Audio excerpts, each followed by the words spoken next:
vraiment voulu que le président de la Ligue de football professionnel soit face à vous parce que après ce premier match de la saison, nous ouvrons maintenant avec la Ligue 1 à Korogo. Les matchs même pour la première journée qui vont se jouer à l'intérieur. Certainement, il y a beaucoup de préoccupations et donc le président est là pour vraiment éclairer sur toutes les zones. Donc, voilà, Monsieur le Président, pourquoi avez-vous choisi de jouer la première journée de la Ligue 1 à l'intérieur de la Côte d'Ivoire? Infosport. Bonsoir encore une fois. Merci de vous être déplacé pour cette belle finale de 6 août de Grand Salabou pour Boigny.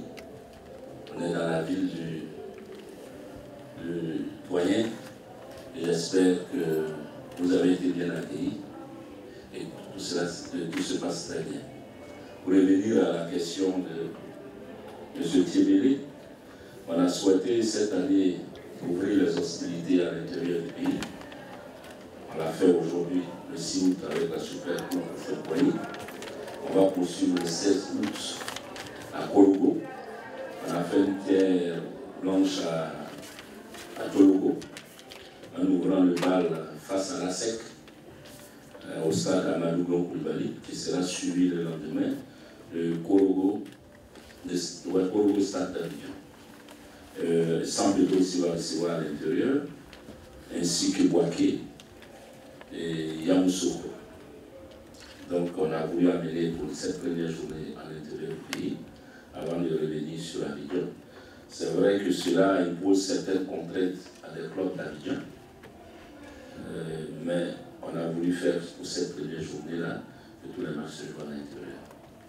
Parce que sur les 16 équipes qui composent la Ligue 1, malheureusement il y en a 12 à Abidjan.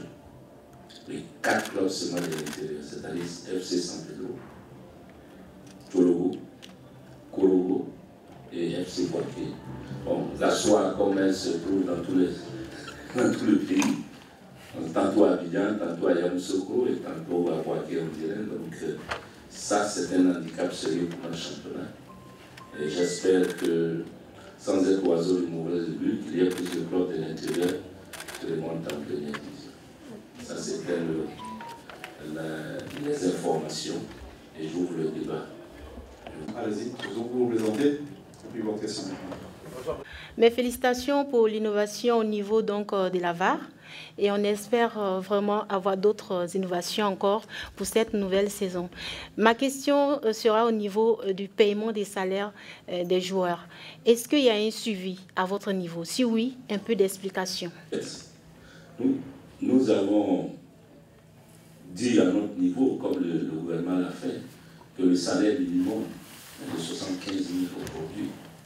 Au niveau de la Ligue 1, au niveau de la Ligue professionnelle validée par le COMEX, on a dit que le salaire minimum qu'un joueur, les 20 joueurs d'une équipe de Ligue 1 ne doit pas avoir en dessous des 160 000.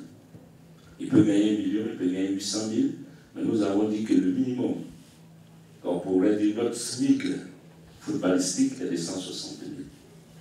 Et en Ligue 2, il est de 100 000, concernant 20 joueurs.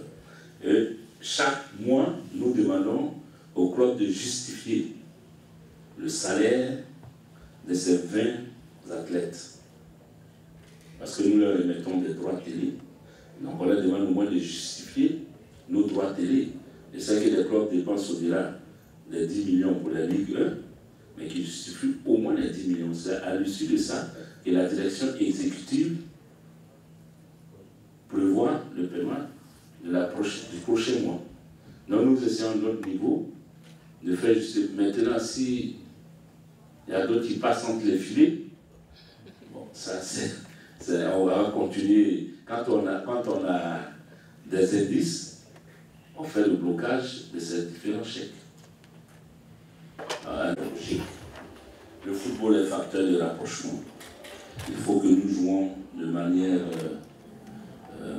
sereine et que chaque club ne vienne pas avec le couteau entre les dents pour créer certaines situations. Vous savez qu'on est dans une année charnière, une année électorale.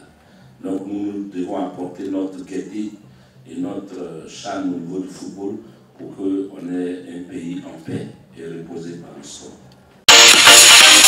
InfoSport. InfoSport, c'est votre espace réservé à l'actualité sportive. InfoSport, c'est sur AT Communication.